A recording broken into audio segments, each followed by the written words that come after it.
Good morning, everybody. How we doing? Sammy, United People's TV. It is the 11th of December, 2 weeks of Christmas. Just realised that right now. I should probably do some Christmas shopping. Anyway, we're going to be speaking about plenty of United news to bring you up to date. We're going to focus on Marcus Rashford. Reports from the Telegraph yesterday suggesting that United are open to selling Rashford. We'll have a conversation about him this morning.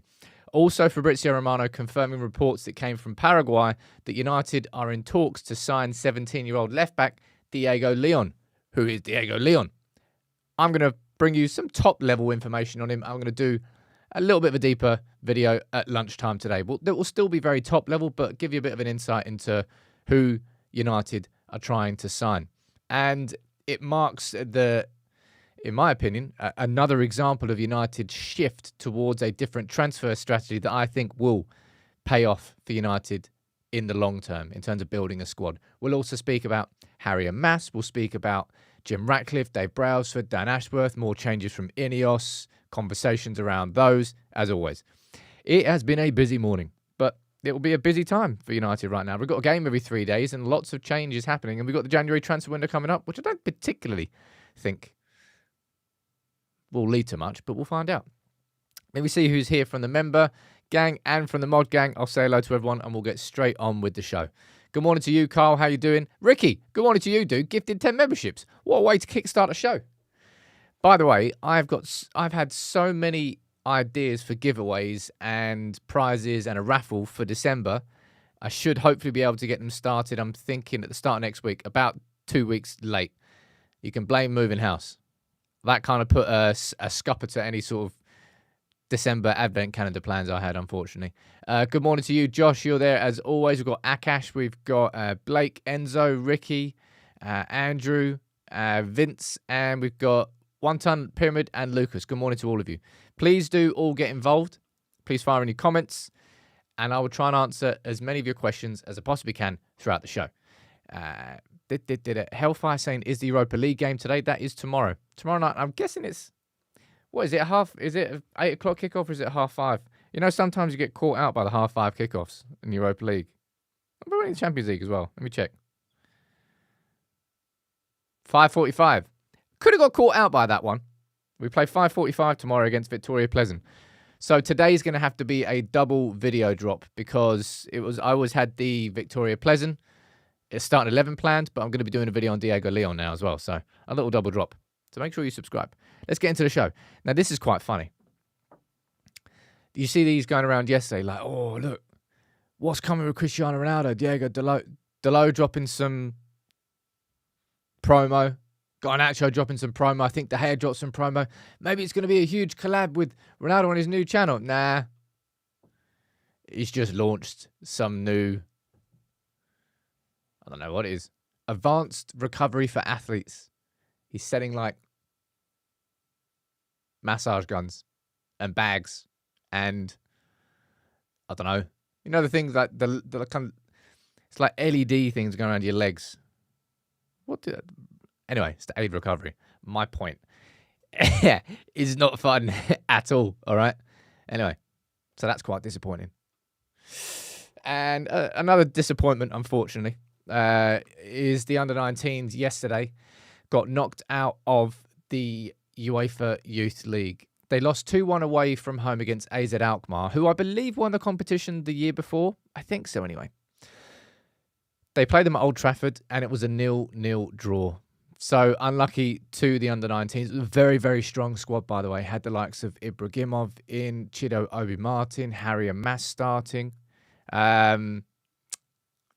So, unfortunately for them, they went out of the competitions. Of course, the under-18s are still absolutely almost flawless this season.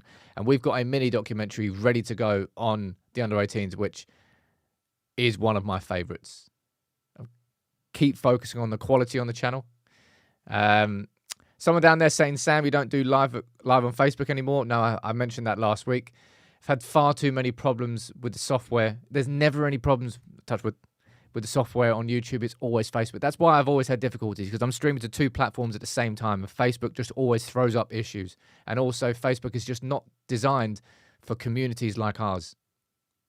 So, unfortunately, it's YouTube only right now. Wow! Jeez. Who's that? I Am Me. I'm Robot. Very good film. Need to watch that again randomly. I'm Me saying, I've been avoiding United for a bit. Needed to de-stress. Well, that is an easy way to avoid stress by not watching United. But you just come back and gifted 50 memberships. Now, that is a kickstart to the morning. Now, I can't use my gongs here because I haven't quite set them up yet with the new internet. And also, my niece decided to run in the room and I've lost my gong thing. But, well, that was disappointing. Have I got anything to hit this with? Got a spoon from breakfast.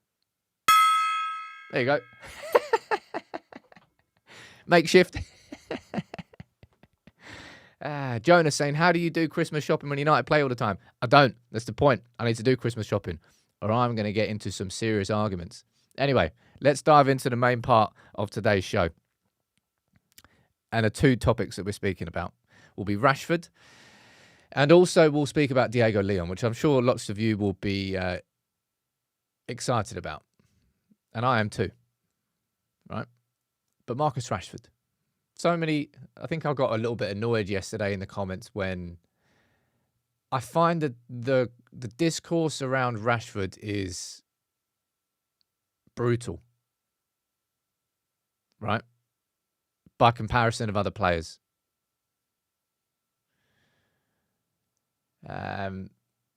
It's quite vicious, I think, a lot of the discourse around Marcus Rashford. It's not a case of like, he needs to be out to start 11. It's like, my God, people... I think so many of United fans are way past the point of no return with Marcus Rashford, is probably what I would describe it as. Now, I want to run through the article, and then we'll have a conversation about it this morning, all right? And it came from two places yesterday. It came from Luke Edwards in the Telegraph, and it also came from Florian Plettenberg out with Sky Sports Germany. Right, let's start with this one here. Saying Man United would sell Marcus Rashford at the latest by the summer and would already be open to top offers in the winter. One reason why I said is being discussed. If he were to leave the club, it would free up space because of the PSR rules. We already know that. If an academy player is sold, it's 100% profit. I wouldn't say that's going to be a defining factor as to whether or not United sell any player. It's whether or not that player has value inside the squad. And Luke Edwards, I've said this in the podcast this morning, and I'll say it now. I find it strange that this is coming from Luke Edwards, who I can quickly show you this. Luke Edwards, you click on him. He is the Newcastle reporter. The Northern football writer, yeah, sure.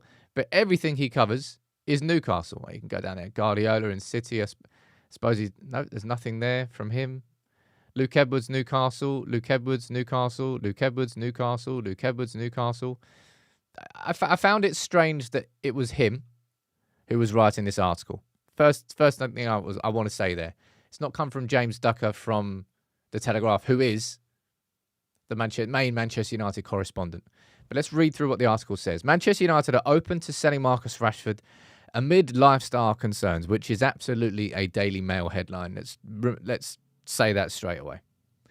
Okay. Marcus Rashford is fighting to save his United career after Telegraph Sport learnt that the club were open to selling him last summer and remain receptive to bids being made. United is said to be concerned about Rashford's lifestyle off the pitch, and there are fears he is no longer as focused on his football as he should be. Sources have said he is dealing with a number of off-field distractions that are affecting his performances. And what they go on to do the next paragraph is to explain everything that's already happened before. The fine that he got in January after Belfast, when he was dropped for the Wolves game. There's nothing there about new distractions. It kind of feels like a regurgitation of what's already been said and done. Look, the comments are open. Please fire in. Don't just spew stuff at me, like questions or discussions that can take a conversation forward about Marcus Rashford. My opinion on Rashford, I think I've made quite clear quite a lot of the time. in the build-up to the summer that's just gone, I remember speaking to James Alcott on the Ripple Effect about this on his podcast.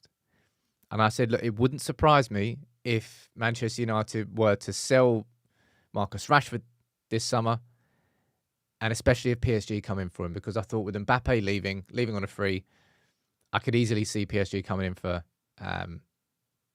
Rashford. It didn't happen. Rashford stayed. Rashford has done nothing this season to warrant the idea that he should be part of Manchester United in the long term. And I don't think has there been any player that's done that so far this season? There might be a couple of players that you would put into that category, but we've already spoken about this at quite a lot of length. There really are only a handful of untouchable players at United now. And Marcus Rashford isn't one of them. Gear, you're saying Rashford's decline reminds me of Dele Alli? No. Dele Alli didn't reach anywhere near the height that Marcus Rashford did with that season where he won Player of the Year. He won, Sir Matt Busby Player of the Year and Players Player of the Year. He scored 30 goals. He was the in-form player in Europe. In that time where we played our best football under Erik ten Hag, Rashford was at his peak. I swear he got like 9 goals in that little period between January and the end of Feb when we won the League Cup against Newcastle. He was unbelievable. Let me go down here and read a few of your comments. And you're saying it's hard to judge any individual right now when collectively the team is still not firing, which is a fair point to a certain degree. But when it comes to Marcus Rashford, and a lot of these players as well, we're not talking about an isolated month of form now. We're not even talking about an isolated season of form. We're talking about something that's existed over like an 18-month period now. A little bit. Darren, you're saying Marcus, for the sake of his own career, should have left years ago when he had the chance of going to PSG or Barca. We've ruined him. And a lot of our supporters are vile. He'll be better off elsewhere. I do find it, as I said, I find it very strange how much like acid United fans are willing to spew at their own players. Just a personal opinion. I think that goes for any player. And the only player that I think I've ever really gone in triple hard on was Harry Maguire. And I've said that multiple times on this channel. My personal opinion was that Rashford was sellable last summer, and Rashford remains sellable now. And when you look at the discourse with Rashford, I really do wonder that even if Marcus Rashford, on my life, this is what I feel. If Marcus Rashford was from City onwards to go and find a rich vein of form for the next 3 months, to re-find himself, to win Premier League Player of the Month, there would still be a massive undercurrent of anger towards him from the United fan base, not just the English press, but the United fan base. And that at any moment, if he was to put in a bad performance or do anything, it would just explode out again.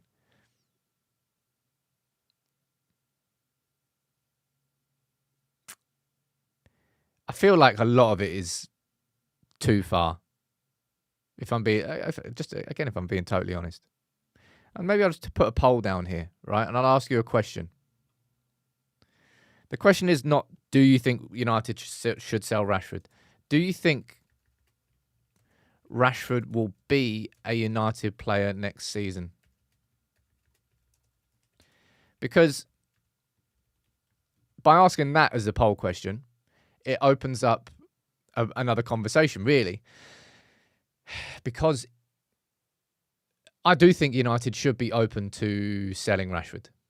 Just like they should be open to selling, as I said, the overwhelming majority of these players. However, Rashford signed a new deal in 2023. And we know that he's on north of 300 grand a week. And no one's paying that. No one's paying that. And it's like a common factor. It's a common theme at United. I don't particularly think that is that's changed. That has to change under Ineos. I don't know. It seems like whether it's the Luke Shaw contract, whether it's the Anthony Martial contract, or whether it might be the Marcus Rashford contract, we kind of tie ourselves into massive long-term deals and contracts with players that end up affecting our ability to move those players on. Had Manchester United sold Marcus Rashford last summer, the prices that I remember having the conversations down here in the live chat, the prices we were talking about were north of 75 million. And I don't think that's going to happen now. And you're putting down there saying, why would he leave for less wages? Well, yeah, this is now part and parcel of it. Maguire didn't. He didn't go to West Ham unless United paid him off, and we didn't, so he stayed. Luke Shaw, we are going to find that problem with Luke Shaw in the summer because we're going to try and sell him, but we won't be able to, I don't think. Not with the contract that he's got and the wages that he's on. So Luke Shaw, honestly, I think the best case scenario for United next summer is that we're going to loan him out and pay part of his wages so he doesn't play for Manchester United. I don't think that situation would exist with Rashford. Now, let me see what you're saying in the comments. Frankie, you're saying, I don't think he'll be gone this transfer window, even though he needs to go now. There's no chance that he leaves in January. There's no point having that conversation. Prince, you're saying, Sam, I don't agree with you. You can't have a player that performs for a few games over a long season after season. He's just not the player we thought he was. We can't pay Mbappe wages for him. I don't know why you're saying you don't agree with me. I'm saying that Manchester United should be open to selling Marcus Rashford. The thing I don't agree with is just the level of, as I said, like, I'm going to call it acid, that like United fans almost like spit at Rashford. It's just the level of discourse it's the sort of thing you'd expect if you walked into a Liverpool pub and you were hearing them speaking about United selling Marcus Rashford, not how our own fans speak about our own players, even players that they don't want to be at the football club. And especially academy players. For Marcus Rashford, he didn't do himself any favours I think that Belfast situation, venom, that's probably the best way to describe it. A lot of it is really, really venomous towards Marcus Rashford. And even that headline right there, ladies and gents, is venomous. Manchester United aren't fucking open to selling Marcus Rashford because of lifestyle concerns. They're open to selling Marcus Rashford because he's not performing on the pitch. Don't try and take the headline and make it, and that's the thing, it becomes personal.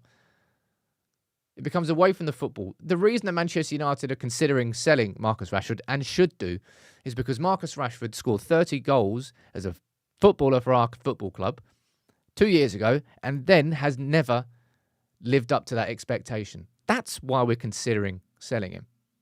Not because of what he does off the pitch. Does what a footballer... Jeez, get that right. Of course, lifestyle off the pitch affects ability on it. And I'm not going to say that that's not the case, because that's absolutely true. But to try and pin it specifically on that, it's personal. And it leads to this venomous approach that people have towards having a conversation about Marcus Rashford potentially leaving. Right? Let me see what else you're saying. And you're saying you're sick of the gutter snipe fans. It's my favourite part of this. I've got to read this a little bit later today. Came in the post. Always enjoy the gutter snipe. The media is the cost of Rashford's low confidence compared to other players. Remember, what was that report that came out? That, I think you were saying that Rashford, was it behind LeBron? Rashford was the most abused athlete online. I don't know how they got the numbers. Rex, you're saying you can trace all these contracts for silly money to Alexis Sanchez. I mean, I say that all the time, man. The ripple effect of Alexis Sanchez is still kind of reverberating through our football club. Right, I'm reading more of your comments out down here. Uh, Chelsea is better than us in every aspect. They don't take any nonsense. I mean, that might be one of the worst comments I've ever seen on this channel. Imagine thinking that Chelsea is a better football club than United. Oh, damn. I feel sorry for you if you genuinely think that's the case. What's that? That was a comment there. Stop holding on to his 30 goals. It's getting boring. I don't know how people... How am I holding on to it? I'm saying that's the standard that he set himself. Because he doesn't reach those now, that gap, the expectations that Rashford set on himself have made this difficult situation. And he hasn't been able to live up to it. My honest opinion, let me go down and look at it. I'll say honest opinion. I've said that like 4 times now. But 916 votes are in. And 69% of you, dinner for 2, say that Rashford, you don't think that Rashford will be a United player next season. If I was to put money on it, I think I'd agree with 69% of you. It really does feel that at the stage where it's at, like if we rewind just a little bit more again and we try and piece together what's happened with Marcus Rashford since that 30-goal season. You remember when he had the shoulder surgery? I think he had the shoulder surgery. Was it after that season? Was it the season before? You know when Rashford was playing, I think he had like a stress fracture in his back that he played through. And I think it was like an ankle concern. I think it was something like that. And he played through, I think that was a 30-goal season. I'm not sure if it was. And then he had the surgery in the off-season. I think he missed pre-season. And he came back and everyone was like, I think Rashford then missed about a month and a bit of the start of the season. And then everyone's like, wow, Rashford's had the surgery. He can come back now. It's going to be banging. And then Rashford's never been the same since. Never been the same since. And whether it's an enthusiasm for playing for United, whether it's an enthusiasm for playing for football, whether it's stuff like the Sancho situation affecting him, or whether I'm sure there are off-pitch distractions. But all of it is contributed to... Oh, geez, was that during Solskjaer? Jeez, I'm way behind then. My point here is it's been rough with Rashford for the last couple of years. I think it doesn't look like he's enjoying playing for United, and it hasn't for a long time. Demeanour is going to be something that a lot of United fans look into, and that's kind of the ultimate truth of footballers, right? Is the only way that fans can really judge footballers is by what we see on the pitch. And that's where the majority of a fan's opinion about a footballer will be made up, which makes sense. Because that's ultimately what the job is. I've got absolutely zero doubt in my mind that Rashford leaves and thrives and shines. That isn't a reason why I wouldn't sell him. I question whether we're going to see that Marcus Rashford in a Manchester United shirt again. It's gone on for that long now that I question it. So let's see what happens, whether United are open to selling. It will have nothing to do with lifestyle concerns. I think that's just a really horrible way to paint it, which leads into that venomous discourse that exists around Marcus Rashford, certainly more than any other player.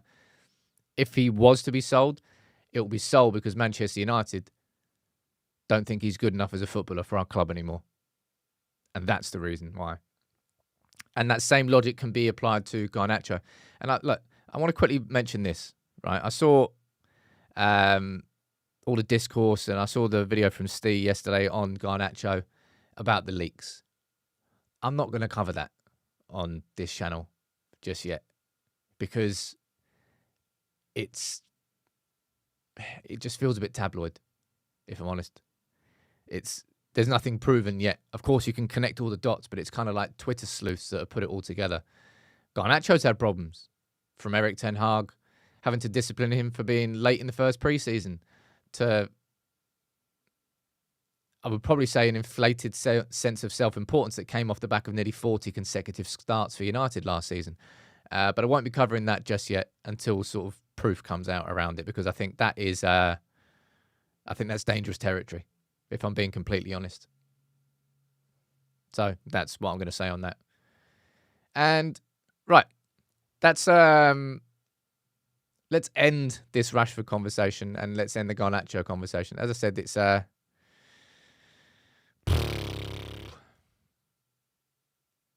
is, I think it's just part of modern football.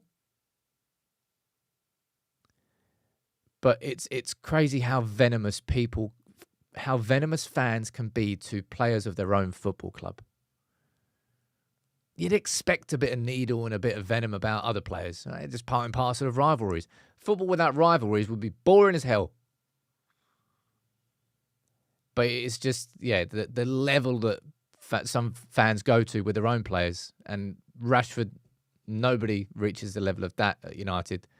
Yeah, it's a bit strange. Jibak, you're saying it's desperately sad. If we can't protect our academy graduates and allow them to thrive within our team by building teams around them, we fail the academy. I wouldn't really say it's about failing to build a team around Marcus Rashford. I don't think that's a failure of Manchester United. I just think that, well, wherever it has been, like, I think Rashford's been pretty symptomatic of a football club that still has been broken. I think I always say that, like, football players are very reflective of the clubs they play for. And Marcus Rashford has been broken and out of sorts for a couple of years. A bit like Manchester United, you could say. Let me see if anybody else left some super chats, and we'll move on. We'll speak about Diego Leon now. MTS saying, good morning, Sam. I feel Amorim will have the decision to make whether Marcus will be part of his squad or not. Well, of course he will. He won't have the final decision, but he'll be involved in the decision as to whether or not Rashford goes, as you can expect. Right, let's move forward. And a slightly different conversation, and probably quite an exciting conversation. If United sign anybody with braces in, we know they're young. Anybody else have braces? Man, I had those bad boys for 4 years. 4 years? I think it was 4 years. When you have braces at that age, man, it feels like the end of the world. Because you'll go through school wearing those bad boys. However, it worked. I know the bottom ones. The bottom ones, yeah, I don't know what I'm doing this one. The bottom ones came back out. Might have to get one of those, what's it called, Invisalign things. Went to see a dentist yesterday. First time in 4 years. Bad, isn't it? I know. Go and see dentist, kids. Although my teeth are in good nick, so it's all right. Anyway. Diego Leon. Let's have a conversation about him. Manchester United need to attack the South American market. Now, I did this video 2 months ago. This was the braces are fashionable. For real? Oh, hey, Mum, can you get me a pair of Air Maxes and some braces? No, not those. Like mouth brace. Yeah, the train track ones. Give me some red bands. Yeah, cool.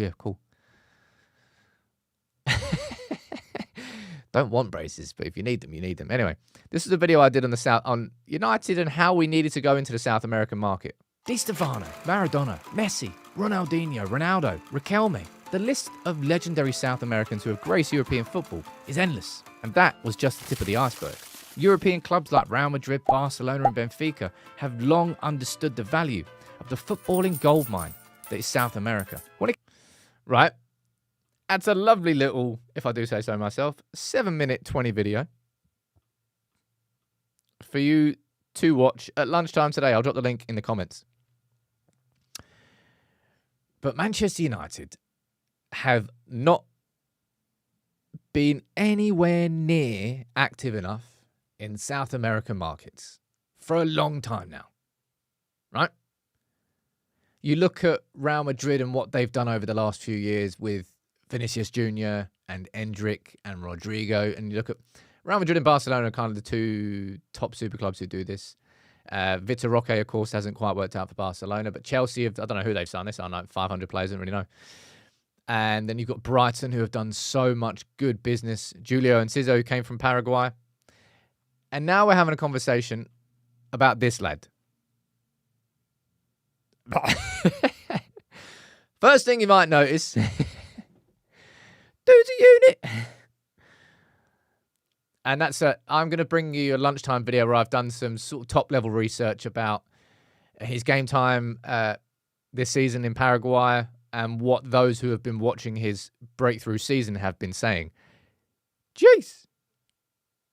The physical stature of him. Damn. That's what a lot of people are saying straight away. And maybe that's part and parcel of why United are looking for him. Now, reports yesterday came out that United were sort of in advanced talks to sign Diego Leon. Several details were being discussed, and this was coming out from Paraguay. And it was followed up this morning by Fabrizio Romano, who said that United are indeed in active talks to sign him, and using that as the latest example of United dipping into foreign markets and Sekou Kone's name coming up. So the lunchtime video today I'm going to bring you is going to be around Diego Leon. As I said, we're going to dive into his stats this season, how many games he's started, how many minutes he's played, what's his position been, what's his heat map like, and what have the experts who have been watching his breakthrough season been saying about him. And yeah, dude's got forearms for years. Gee, that forearm is 100% bigger than my bicep. Damn. So that's going to be an interesting video that I'll do at lunch. Now, one thing I would say about that is Diego Leon is 17, and if I remember correctly, I believe we can't sign him until he's 18. Now, he turns 18 in April, so technically United could agree a deal that would see him come in during the summer, which is, I believe, exactly what City did with, what's his name? Is it Echeverri? Can't remember. I can never remember his name. Echeverri? I think we agreed a deal with him. Well, I say we. City agreed a deal with him, but then he didn't come in until the summer into the City football group. Because basically, I don't think you can now, because of Brexit, cheers Brexit, I don't think you can now sign under 18s players. I don't think so anymore, because when we signed Sekou Kone, he was already 18. So that'll be an interesting one to sort of focus on. Unfortunately, that's made it more difficult for United to approach foreign markets. Because of Brexit, it means that Real Madrid, they can. I don't know what the rules are over there. Did they have to wait until Endrick was 18 until they signed him? A player can sign a professional contract at 17. You are correct, Al Mac, but I believe that's domestic only. When it comes to youngsters coming into the country, I think the rules and regulations are a little bit different. Maybe to do with work permits, I don't quite know. But I know that Brexit's complicated it. Now, of course, there's another player who's 17 who's already at Manchester United and who's already a left back.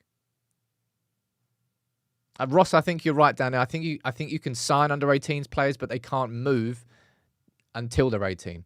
And as I said, Diego Leon turns 18 in April, so that wouldn't really be a problem for Manchester United. It would be like you'd agree a deal and then he stays at his club until the end of the season, and then it happens. That's his name, Claudio Echeverri. I think City did the same thing with Echeverri, if I remember correctly. But Harry Amas is also 17. And if United are indeed, and Fabrizio Romano says they are, in talks, advanced talks to bring him in, I don't really think that bodes well for Harry Amas, unfortunately. Now, Harry Amas was in action for the under-19s last night, started, and truth be told, I think what you might be looking at is Manchester United selling Harry Amas with a big sell-on clause. If we are indeed going to be signing this lad. Mate, that neck. He's got that Tevez neck. You know that, like, where your shoulders are up there because you're so wamp, you can hardly move left or right. But anyway, if I feel kind of sorry for, I say feel sorry. It's not that I feel sorry for him. It's that the fact that Harry Mass hasn't got a sniff at Manchester United, despite an impressive preseason, shows you that Manchester United do not believe his prospect right now to come in and play that position. Harry is an extremely technical left back on the ball. Off the ball, there are concerns about physical attributes. There are concerns about positioning. And you're not going to find a 17-year-old in any position in football that is like positionally mature and disciplined. You're going to have to develop, right? But Harry Mass, it strikes me that if indeed this lad does come in, that we would probably sell Amas, and United fans would be annoyed about it. But it's going to be it already is a policy at our football club. We did it with Alvaro Fernandez. We did it with Zidane Iqbal. We did it with Hannibal. We sold them at a relatively low price, but we included a 40 to 50% sell-on. Like Mason Greenwood, for example. What was the price I think we sold him for around about 20 million-ish to Marseille. But if he was to leave Marseille and to be sold for a big price, I think we get like 40 to 50% of the profits of that sell-on. And this is just part and parcel of how Manchester United are shifting our transfer strategy. It's not about just kind of hoarding youngsters. We could well buy back Alvaro Fernandez for 16 million. But the reports now suggest that we're looking at Diego Leon, and that's the price involved. $4 million. A significant drop. So, lunchtime video is going to be about this lad. I'll give you some... It's going to be top-level information, of course, at this stage. If it goes a step further and we do agree or deal with him, then we'll do some proper research. We'll go and watch some games back from Paraguay, and we'll give you a bit more information about what style of player he is. But the main thing I would say here is I'm very excited about this obvious shift that's happened with the transfer strategy of the club.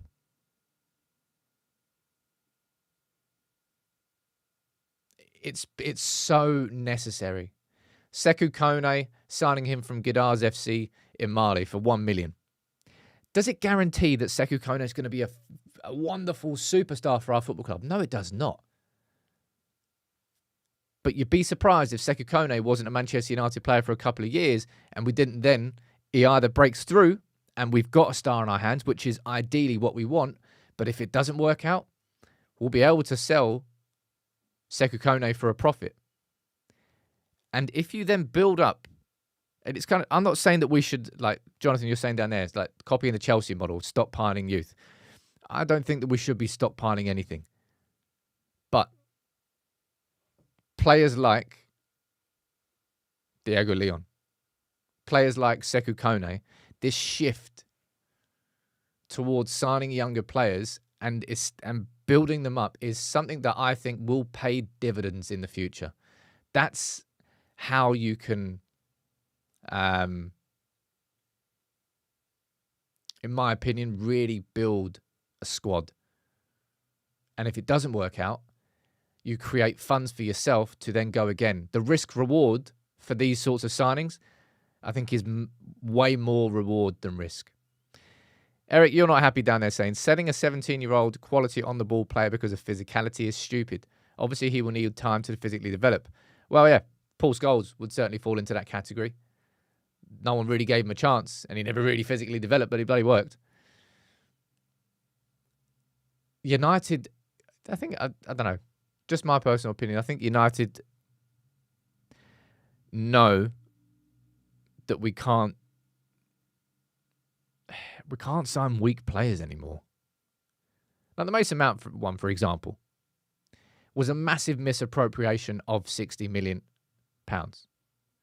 That should have been an Amadou Onana style signing. That physical, that dominant central midfielder might not be that lung-busting, high-press number 8, it would have been the unit that we need. Like, United are just too weak. If United went into a Royal Rumble, right? 11 on 11 in the ring, we'd be sent out quick. We're too weak as a football team. Yeah, I know the game was different back then. I know it was. But players, United have to, we are not athletic enough. We are not strong enough. We are not physical enough. It's a huge problem at our football club. And maybe that's why that's going to be part of the profiling of the signings that we make from here on in. But yeah, I think Sekou Kone, Diego Leon, exciting signings. That's Dan Ashworth. Not so exciting. That's the wrong one as well. That's Harry Mass. I feel sorry for Harry a little bit. But if United felt that he was ready, and Ruben Amorim is not afraid to put youngsters in. He's chosen to give Godwill Kokonki that space on the bench ahead of Harry and Mass, who was technically a year ahead of him in terms of development. That shows you where Harry and Mass is in the pecking order. Unfortunately for him, I don't think it's going to happen at Manchester United. I think I'd be surprised now. I think if it was going to happen and Harry was going to get some opportunities, I think it already would have happened. All right. So yeah, lunchtime video. I'll bring you more information on Diego Leon. Let me see what he's saying down here.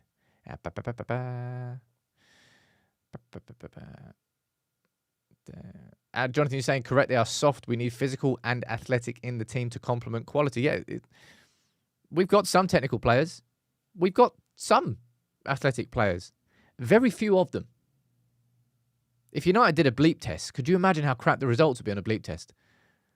I think there's a chance that I wouldn't come last. No, that's a lie. I would definitely come last in a bleep test. Man, do they still do the bleep test at school? Oh, I remember doing that on the playground. That's giving me... I don't know what gives me more PTSD. Thinking about the bleep test or cross country. Probably cross country. Yeah. I didn't like running at school. Wasn't really an athlete. # athlete. Anyway, let's move on to round off the show by speaking about the football structure, Ashworth, Ratcliffe, Brailsford, some more changes. And you can let me know what you think in the comments. And if you can, please drop a like on the video. Makes a big difference. Gehan saying size doesn't always equate strength. Of course. I'm not saying build a team of Space Jam villains. But truth be told, United, when it comes to duels, when it comes to 50-50s, we're so weak. We are a limp noodle of a team. Danny, you're saying cross-country was better? Sod that. All of them. Awful. I had to do the bleep test shoeless. Oh, you were lucky. Anyway, speak about Dan Ashworth. Very briefly, because I said I've already covered everything to do with Dan Ashworth. I'm not really surprised to hear this. Of course, Edu has left Arsenal. He left Arsenal for, I think it's Forest's owner, is basically the multi-club model. Yeah, Frankie, cross-country was mandatory in the UK. You always did it. In my school, it was always like, winter was like football, rugby, cross-country. And then you go into like cricket and athletics in the summer. Yeah. Anyway, I'm not surprised to hear Dan Ashworth being linked for the Arsenal role. Dan Ashworth leaving Manchester United does not mean that he is crap at his job, but it meant it did not work at Manchester United. It did not fit. And kind of this here from the Daily Mail, from Ian Herbert. By the way, it's been put behind a paywall, which really kind of tells you everything you need to know about it. They want you to... they suck you in with the headline. Oh, no, they should be sacking someone else. And I actually kind of... Look, Dave Brailsford's not going to get sacked by Jim Ratcliffe. However,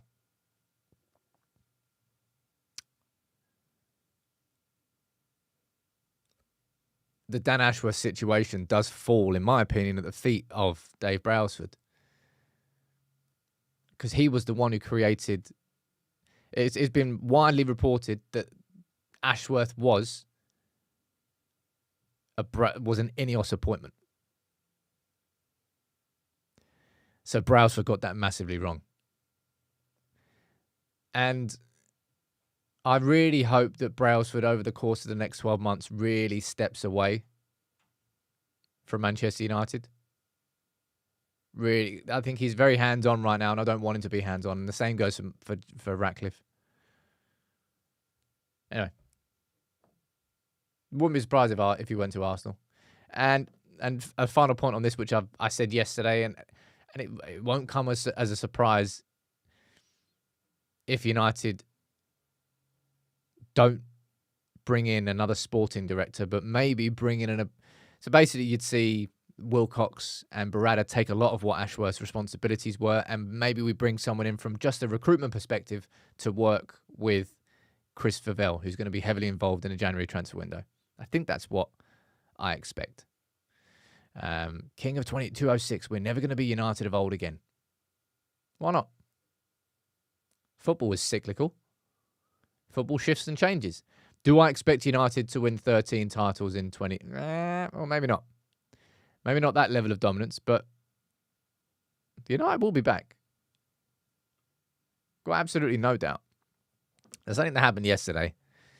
It kind of feels like at this point, I'm expecting an article to come out from the Daily Mail saying United have replaced triple ply toilet paper with single ply, causing chafing among all the staff in Old Trafford who are now furious that their arseholes are sore. I don't know. It feels like it's going to go deeper and deeper and deeper. You know, the fact that they've replaced a £100 bonus with a £40 M&S gift voucher. Like, I'm all for marginal gains. But that's like the most marginal of gains. Is the money saved from that going to be worth the goodwill that might be lost as a consequence? I don't know. Bit strange. But this, I mean, come on. If I see anybody in these comments that try to sort of like glorify the Glazers saying, oh, it's better under the Glazers. Like, I'm going to headbutt you. I'm going to headbutt the screen though. I guarantee you'll see that somewhere. Someone's going to try and rewrite the fact that the Glazers are actually, the Glazers aren't as bad as Ineos. Like, give over. Either way, yeah, dude, I don't know. I kind of expect that. But I don't know, like, as I said, I appreciate marginal gains. That one feels like the most marginal of gain. We'll find out. I saw the Daily Mail yesterday saying, oh, Ratcliffe doing all these changes, but he's there driving his Bentley. And I'm like, what on earth has that got to do with it? You know, that's when it's like trying to take one thing and trying to associate it with someone else. It's just, that's weird. It's very, very weird. Very nicely, toilet paper replaced due to a hole in the finances. Writing that bad boy down. We like that. We like that. Anyway, no more sparkling water at Old Trafford, too expensive. Tap water only. I mean, I laugh, but I mean, that's a possibility. That is a possibility. Anyway, I'm going to wrap the show up for today. Last minute of the show. Please do fire in your comments and your questions. Anything you don't think I've spoken about enough. And today's two big talking points was, number one, the conversation around the sale of Marcus Rashford. I find it really sad how venomous United fans are towards Marcus Rashford. I expect it from Chelsea fans. I expect it from Liverpool fans. I expect it from Arsenal fans. I don't expect it from United fans, and no player has received more than Rashford. I personally think that him being sold in the summer is a real possibility, and I thought the same last summer, and I said it going into the summer, but PSG didn't come in. Would that change? Maybe, but the wages are going to be a big problem. And then the lunchtime video, well, 2 videos being dropped today now. We've got another double drop today. Jeez. Lunchtime's going to be on Diego Leon. Video around about 5 o'clock, 6 o'clock will be the starting 11 for Victoria Pleasant. And spoiler alert, Gary, spoiler alert, it's going to be rotation. Right, so both of those are going to be coming out today. Any positive news?